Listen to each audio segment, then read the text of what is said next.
La vie en 3 lettres, le journal en 3 titres sur Canal 3 Bénin. Mesdames, Messieurs, bonsoir. Voici le sommaire de cette édition. L'actualité nationale avec cette formation des systèmes financiers décentralisés. Les travaux initiés par le gouvernement ont démarré ce matin à Cotonou. Ils visent à mieux familiariser les SFD avec le nouveau produit de microcrédit digital au profit des couches défavorisées. Ulrich Gaba nous vient avec plus de détails dès le début de ce journal.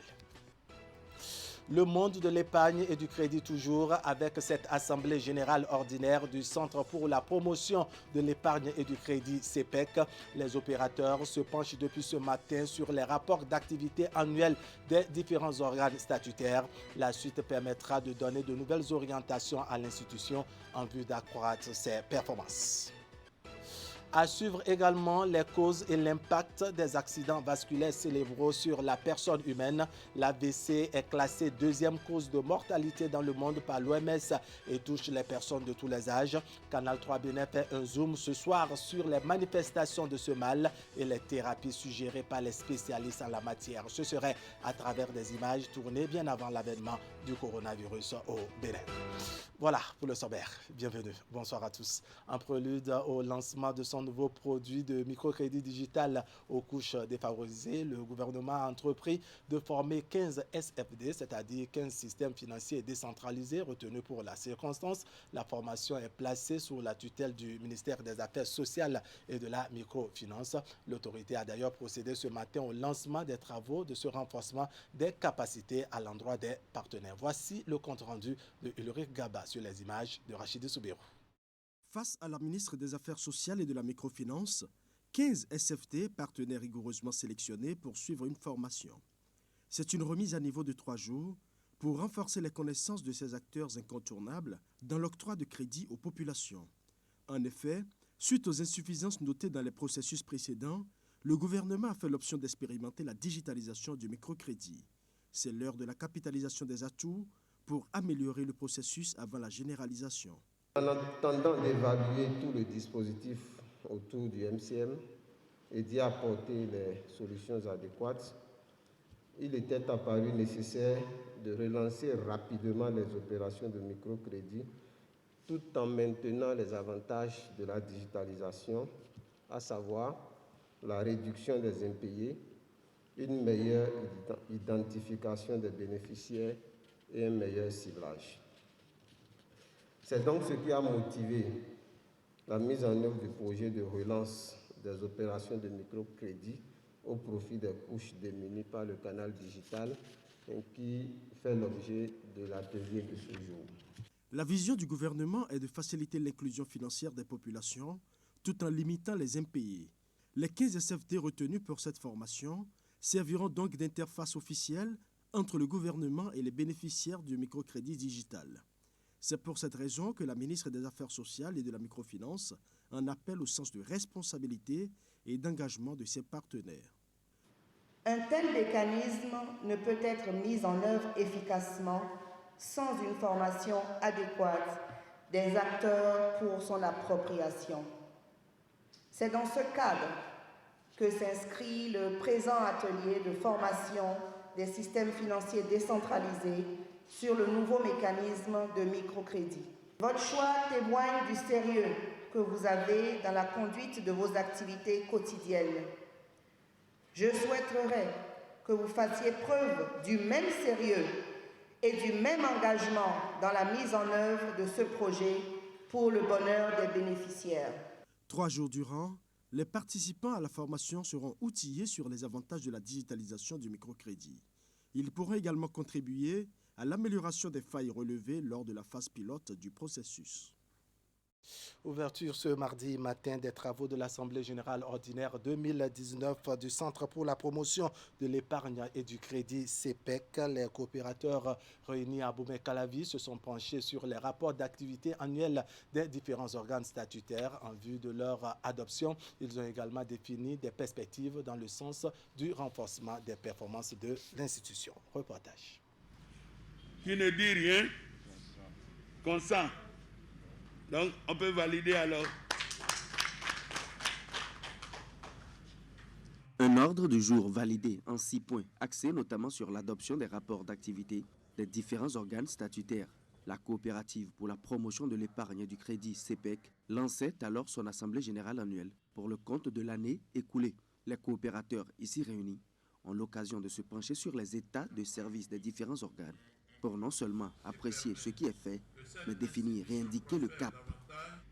Cette assemblée générale ordinaire nous permet d'être informés sur les réalisations faites, d'examiner quelques préoccupations et de prendre des décisions sur la vie de notre institution.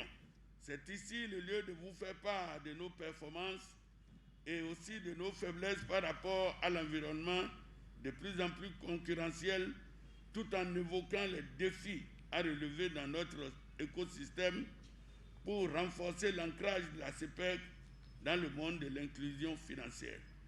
Et parlant de performance, les chiffres à bien d'égards sont évocateurs. D'un portefeuille à un autre, des variations substantielles mais en net accroissement par rapport à l'année précédente. Assez, en tout cas, pour rassurer les partenaires et témoigner d'un management à la hauteur des enjeux. Nous pouvons retenir que le fonctionnement du contrôle interne de la CEPEC au cours de l'exercice 2019 a permis à l'institution de réaliser un résultat excédentaire certifié par le commissaire aux comptes agréé ici présent, assurer la poursuite des activités pour l'année 2020, maintenir le climat de confiance entre tous les acteurs de la CEPEC.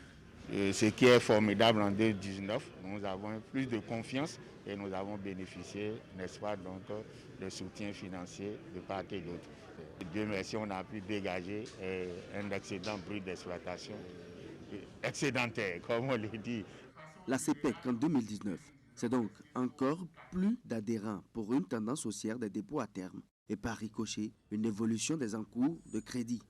Les gens nous font confiance d'année en année. C'est ça qui est important. Depuis 1992, de partir d'un capital ridicule de 60 000 francs CFA, d'année en année, ça s'augmente. Donc je crois que mon seul mot, c'est que les membres puissent nous faire davantage confiance en faisant de dépôts au niveau de l'institution pour permettre à d'autres de bénéficier de crédits.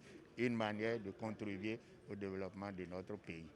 Il a été procédé en marge des travaux de cette Assemblée générale au renouvellement des membres des organes statutaires dont le mandat est arrivé à terme cette année.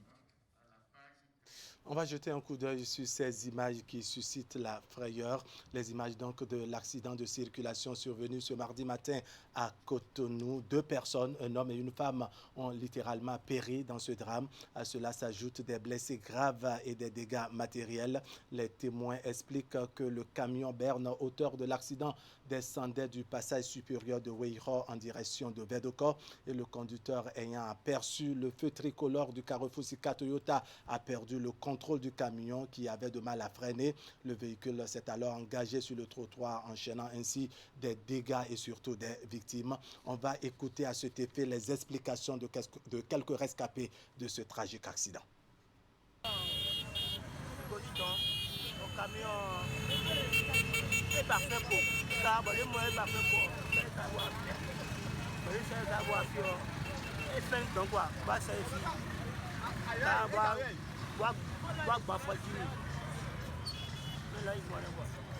J'étais à moto dans la feu. Bon, maintenant, comment la chose s'est en réalité déroulée, je ne saurais en réalité le dire, mais c'est à la fin que j'ai constaté, étant dans les feux, j'ai commencé par entendre des bruits. Et ces bruits-là, c'est-à-dire que c'est des motos qui sont en train de se croyer, tomber l'un sur l'autre. Et puis, bon, moi-même, je me suis retrouvé à terre complètement au milieu des motos. Mais quand il s'est passé en réalité, j'ai vu un camion Ben. Et c'est ce camion qui était en train d'écraser, a perdu son contrôle et a monté, disons, sur le trottoir et a commencé par tout cogner. Et en réalité, c'est quand j'ai pu me retrouver, me relever et que j'ai su ce qui s'est passé. Donc ce qui s'est passé, le résumé, c'est qu'il y a ma moto qui est complètement carrossée. Il y a plusieurs autres motos aussi. Et il y a eu le camion qui a fini par se mobiliser. Et puis il y a eu 2 morts.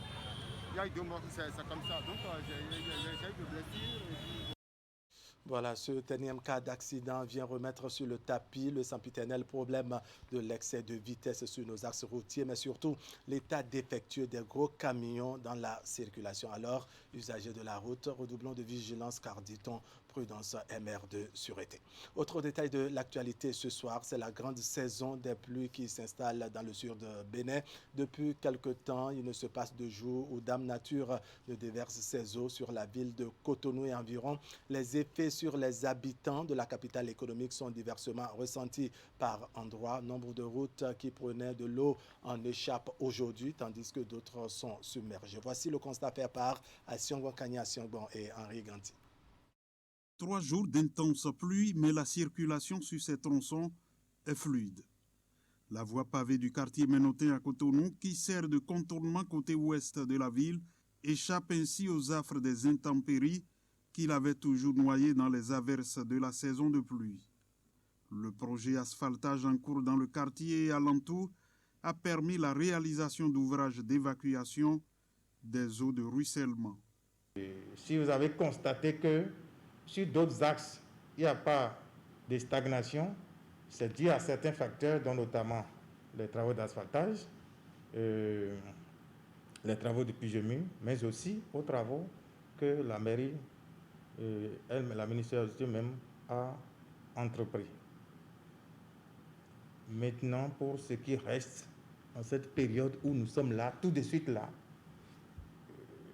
des institutions fermes et des dispositions pratiques et particulières sont déjà prises. La preuve, ce matin, le deuxième agent au maire, M. Gassien Diagboni, a fait une séance de travail avec l'équipe technique de la DST pour que le reste des choses à faire puissent être faites dans les normes, dans les délais, pour soulager la peine des populations.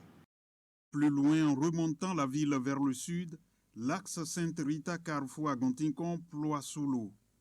Un calvaire pour les usagers, motocyclistes comme automobilistes. Ici, l'asphaltage n'est pas encore au programme. Si tu pars dans l'eau là, ça qui fait que la voiture a des pourritures en bas. Et c'est pas bon. Et encore l'eau là, si ça envoie encore au niveau de moteur, encore ça amène des problèmes après. Si encore dans voiture, et si j'étais en moto, quoi j'ai fait? Il faut maintenant si dans voiture, maintenant il y a encore un problème de l'eau. Et si maintenant je suis dans moto, quoi j'ai fait? Si maintenant vous êtes de retourner là où je reviens, je ne sais pas là où passer. Ma moto s'est éteinte une fois dans l'eau parce que à moitié couverte. Des feux d'Agonticon pour Sainte-Rita, c'est un calvaire. Les clients sont déjà réticents par rapport au Covid-19 et avec ça, là, maintenant, c'est encore plus réticent. Encore plus réticent, ça refuse parce que quel client va vouloir passer dans l'eau et venir dans un hôtel ou bien rester dans un hôtel, sortir d'un hôtel dans de l'eau. Même s'il a une voiture, c'est pénible moi-même. Avant de venir ici, c'est pénible. La stagnation d'eau sur ce boulevard n'est pas sans conséquences économiques sur des riverains. Nous avons fait des charges fixes. Tu dois payer le salaire, tu dois payer les impôts, tu dois payer les factures d'électricité à tout moment. C'est vraiment pénible, surtout en 7 ans de pluie. Et chaque fois, chaque année, c'est comme ça. Pour nombre de riverains, la deuxième phase d'asphaltage va prendre en compte le quartier Sainte-Rita et environ. Au quartier Bégamé, au centre-ville, par contre, le calvaire continue pour les usagers et riverains. Arpenter le tronçon Godomé-Bengan par le carrefour Togudo relève ces derniers jours d'un exercice périlleux. Les pluies de cette semaine ont davantage dégradé la voie, mais elles ont surtout inondé l'entrée de Togudo. La manœuvre pour les conducteurs de véhicules n'est pas aisée. La traversée pour les engins à 2 roues relève également d'un véritable casse-tête. Voici en son et en image le désarroi des usagers et des riverains de cette localité de Godomé, c'est dans la commune d'Abomey-Calavi.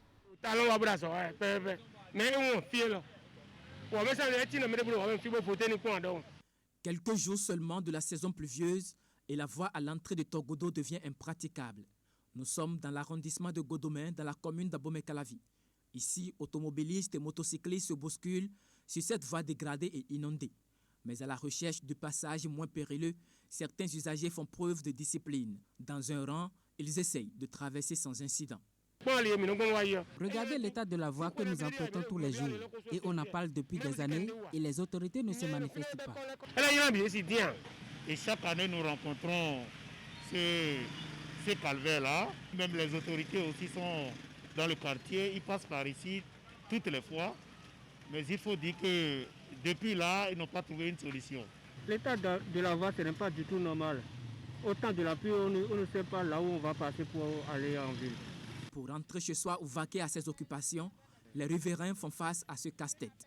Les difficultés liées à cette voie déjà dégradée datent de plusieurs années, au dire des usagers. Et malgré les nombreuses démarches menées à l'endroit des autorités locales, rien n'est fait.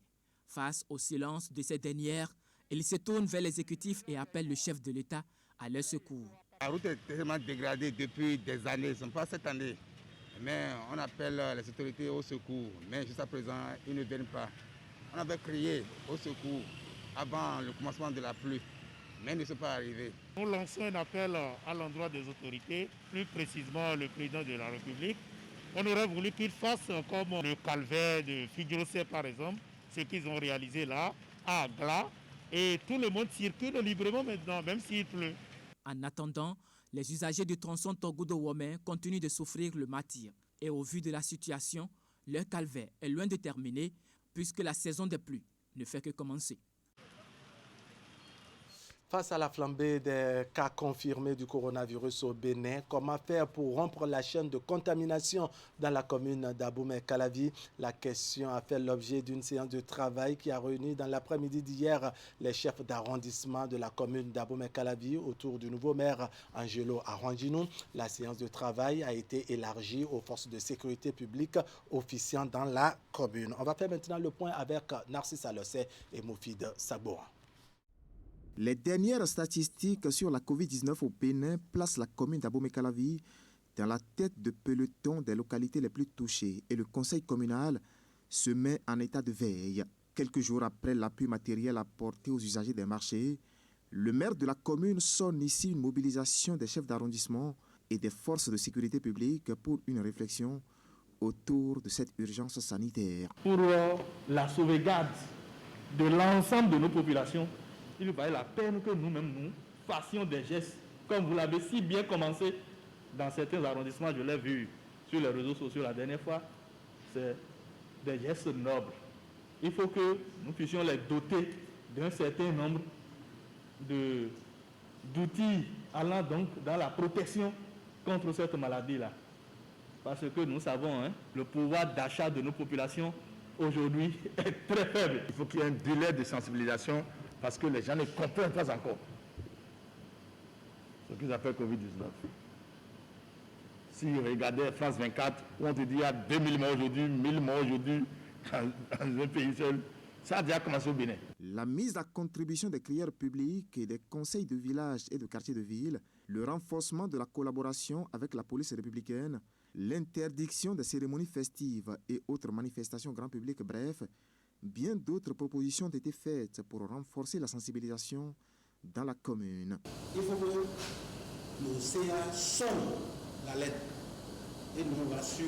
La police républicaine se dit prête pour cette opération de sensibilisation et même de répression. Mais en attendant, cette séance de travail a accouché de mesures fortes. À partir de demain, plus personne à Calavi ne pourra circuler sans porter le masque. La distanciation sociale sera observée dans les églises, dans les marchés, dans les écoles. Pour ce qui est des écoles, l'autorité communale entend rencontrer les acteurs du système éducatif officiant sur son territoire de compétences pour voir surtout ce qu'il faut faire pour réussir l'organisation des examens scolaires dans ce contexte de crise sanitaire. Nous voulons une population active, une population debout, une population saine pour le développement de notre commune, puisque la gloire de Dieu, c'est l'homme vivant, c'est l'homme debout. Face donc à la flambée des cas confirmés de Covid-19 au Bénin, le conseil communal d'Abomey-Calavi n'entend pas ménager ses efforts pour freiner la propagation. Angelo Évariste Arwanginou en appelle surtout au sens de responsabilité individuelle et collective de tous ses administrés pour gagner le pari de 0 cas de Covid-19 à Abomey-Calavi. La vague des examens de fin d'année a été lancée hier lundi avec le certificat d'aptitude professionnelle CAP. 4 875 candidats planchent contre 4 783 l'année dernière et ce dans 17 filières. Le lancement officiel des épreuves a eu lieu au lycée technique de Boycon sous la supervision du ministre de l'enseignement secondaire technique et de la formation professionnelle, accompagné pour la circonstance des membres de son cabinet. Reportage.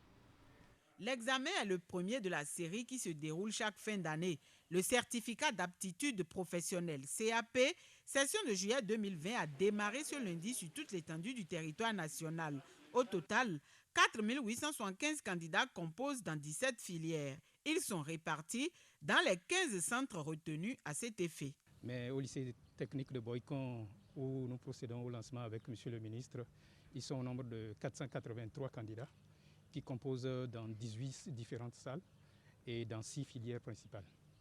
Par rapport à l'organisation, nous avons perfectionné, on va dire, le suivi et surtout la mise en condition maximale de composition au niveau des candidats.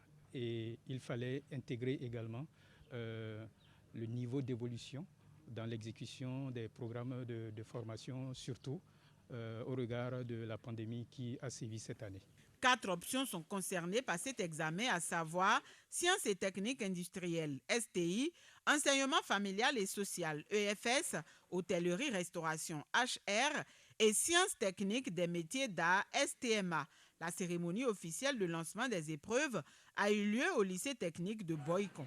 À 7 heures, tous les candidats étaient déjà en salle. Toutes les dispositions sanitaires et sécuritaires ont été prises pour le bon déroulement de la phase écrite de l'examen.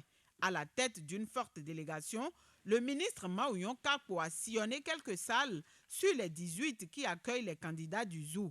Avant l'étape du lancement proprement dit des épreuves, les vérifications d'usage ont été faites.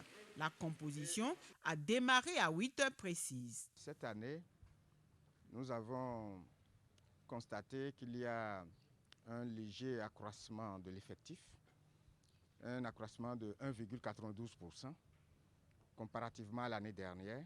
On aurait souhaité qu'il y ait un accroissement considérable compte tenu de la profonde réforme que nous sommes en train d'opérer actuellement dans le secteur de l'enseignement et la formation technique et professionnelle. Mais il faut remarquer que ceux qui composent cette année sont ceux-là qui ont démarré le cursus depuis 3 ans au moins. Nous avons choisi le lycée technique de Boycon pour lancer cet examen cette année parce que nous sommes en train de construire dans cette commune de Boycon un lycée de référence. Donc c'est pour que nous attirions l'attention de tous les acteurs de ce système sur ce que fait le gouvernement. Les épreuves ont été lancées exactement à 8 heures. Les candidats ont tous leur masque et avant d'entrer dans l'établissement, il y a le dispositif de lave-mains, vous avez constaté cela. Candidats et autres acteurs impliqués dans l'organisation ont été appelés à respecter toutes les mesures barrières. Aux surveillants de salle, il leur a été demandé de faire convenablement leur boulot. On quitte le zoo pour la Donga. L'école urbaine centre de Djougou a abrité au plan départemental le lancement officiel des épreuves écrites de l'examen blanc national. Dans ce centre, 416 candidats à l'examen du certificat d'études primaires CEP session de juillet 2020 ont planché dans 16 salles de composition. Abdou Sabi Idrissou et Abdou Rafouyaya ont fait le constat. On va suivre ensemble. Ils sont des écoliers en classe de CM2 et candidats à l'examen du certificat d'études primaires CEP session de juillet 2020 à l'école urbaine centre de Djougou. Ce lundi 22 juin, ils sont venus prendre part à l'examen blanc organisé au plan national en vue de jauger leur niveau d'études et surtout les mettre en condition d'examen avant le lancement officiel des épreuves écrites au plan départemental. Le directeur des enseignements maternels et primaires de la Donga invite les candidats à donner le meilleur d'eux-mêmes. Vous avez eu tout au long de l'année à construire des connaissances et c'est le moment donc de montrer que vous avez une maîtrise minimale de ces connaissances-là. Concentrez-vous et vous mettez en mémoire tout ce que vous avez eu à faire comme révision. Ici, Chaque acteur intervenant dans l'organisation de cet examen donne du sien pour sa réussite. Les candidats sont répartis dans 16 salles. Avant de donner le top, les surveillants s'attellent à leur montrer le remplissage des en-têtes des feuilles de composition. À gauche, on a écrit direction des examens et concours. Et on a mis centre. Vous mettez de Djougou. Après cette étape, vient celle de la vérification des enveloppes sous pli fermé. Est-ce que c'est ouvert quelque part? Hein? Regardez, est-ce que c'est ouvert? Hein? Bon, vous avez jeté? Quelques minutes plus tard, la sirène retentit, donnant ainsi le top de la première épreuve de la matinée, celle de la lecture. Au terme de cette évaluation, prévue pour durer 4 jours, les responsables en charge des enseignements maternels et primaires dans le département de la Donga pourront connaître le niveau d'assimilation réel des cours par les apprenants. C'est l'image de l'examen blanc là qui va nous donner, projeter dans le futur pour voir qu'est-ce que nous aurons comme résultat dans 2 semaines où le CPE va se dérouler véritablement. Notre présence ici atteste de ce qu'en tant qu'acteur, nous devons avoir un œil sur les activités pédagogiques qui se déroulent sur notre territoire. Tout se déroule sans difficulté majeure et suivant le protocole sanitaire recommandé par le gouvernement pour contrer la propagation du coronavirus dans les différents centres de composition. Dans le département de la Donga, 8241 candidats sont attendus dans 34 centres de composition. On va parler santé avant de se dire à demain. Classée deuxième cause de mortalité par l'Organisation mondiale de la santé, l'AVC, entendez accident vasculaire cérébral, touche des personnes de tout type d'âge. Il se manifeste le plus souvent par la perte d'une ou de plusieurs capacités motrices telles que la déformation du visage et l'immobilisation des membres supérieurs et inférieurs. Plusieurs thérapies sont conseillées pour l'éviter. Pour certains, la pratique régulière d'activités sportives pourrait aider à prévenir et à lutter efficacement contre ce mal. On va voir tout cela avec Ingrid Dé et Narcisse Alossé. Tout comme Blessine Chakran en pleine activité sportive, ils sont nombreux ces hommes et femmes qui prennent d'assaut l'esplanade intérieure et même extérieure du stade général Mathieu Kérékou. Réunis en club sportif ou de façon individuelle, chacun essaie de faire travailler son corps pour maintenir au mieux sa santé. Des abdominaux à la gymnastique en passant par des exercices de décrassage, chacun y va à son rythme pour prévenir les maladies. Moi, je pense que le sport fait du bien et me maintient en forme. Depuis plus de 30 ans que je pratique l'activité sportive au stade ici, il est rare que j'aille à l'hôpital. Les exercices physiques, ça nourrit la santé. Ça fait beaucoup de choses pour la santé. Avec le sport, la santé est garantie. Vu l'âge actuel, il faut quand même se mettre au sport pour éviter les petites maladies après. Et vous n'êtes pas sans savoir que ce que nous mangeons, les aliments, nos boissons, surtout les boîtes de conserve aujourd'hui, emmagasinent beaucoup des éléments qui sont nuisibles à notre organisme. Si nous ne faisons pas les activités sportives juste pour éliminer ces déchets, où est-ce que ça peut donner? Le constat reste le même dans cette salle de gym qui accueille tous les jours des personnes de différents types d'âge qui viennent s'entraîner. Selon ces derniers, la pratique régulière des activités sportives pourrait aider à réduire les risques d'accident vasculaire cérébral, deuxième cause de mortalité dans le monde d'après l'Organisation mondiale de la santé. Pour prévenir l'AVC, il faut faire très soin les activités cardio. Il y a les jumping jacks, les endurances. Vous pouvez courir à la plage, à la maison, vous pouvez marcher, les marches rapides, tout ça, on est là, on marche simplement. Mais il ne faut pas marcher comme si on veut aller au marché. Non. Il faut marcher pour faire le sport, c'est-à-dire une marche super rapide, ce qui va faire accélérer votre cœur et pousser votre cœur au-delà de sa limite. Moi-même, au début, j'avais quand même des problèmes de cœur. Le médecin m'a demandé de faire ce genre d'exercice. En pratiquant des activités sportives régulières, cela contribue à mettre le cœur et les organes qui l'entourent en bon mode de fonctionnement. Alors lorsque le cœur fonctionne bien, le sang circule bien dans l'organisme avec un rythme cardiaque assez soutenu. Je pense que les risques d'AVC sont amoindris. Selon ce médecin cardiologue, l'AVC est le résultat de l'interruption de la circulation sanguine dans le cerveau. Il est souvent causé par la formation d'un caillot de sang qui bouche une petite artère du cerveau. Il en existe plusieurs types provoqués par divers facteurs et les manifestations varient d'une personne à une autre et selon l'âge. On a ce qu'on appelle des AVC ischémiques parce que le vaisseau qui allait jusqu'au cerveau s'est retrouvé bouché. On a l'AVC hémorragique. Il y a également les lacunes cérébrales. On a des patients qui, de façon brutale, perdent une capacité motrice. Le visage est déformé, le membre supérieur tombe, le membre inférieur tombe et ne semble pas réagir. Le stress, c'est un élément important qui est retrouvé dans le déterminisme des AVC. Deuxième élément, cardiaque, c'est ce qu'on appelle les cardiopathies emboligènes. Pour une raison quelconque, on peut avoir un cœur qui se met à battre de façon anarchique. Peu de façon régulière, mais il bat de façon anarchique. Et quand il tremble de façon pas très nette, on dit nous qu'il fibrille, il va fabriquer en son sein des caillots qui auront tendance à passer dans les vaisseaux et aller boucher quelque part une artère du cerveau, puisqu'on parle d'AVC, mais également aller n'importe où. Il faut également noter le cholestérol en excès. L'hypercholestérolémie est un problème net. Le non-respect des règles alimentaires aura une incidence très très forte sur les patients. Le traitement le plus important à ce moment-là, c'est la prévention.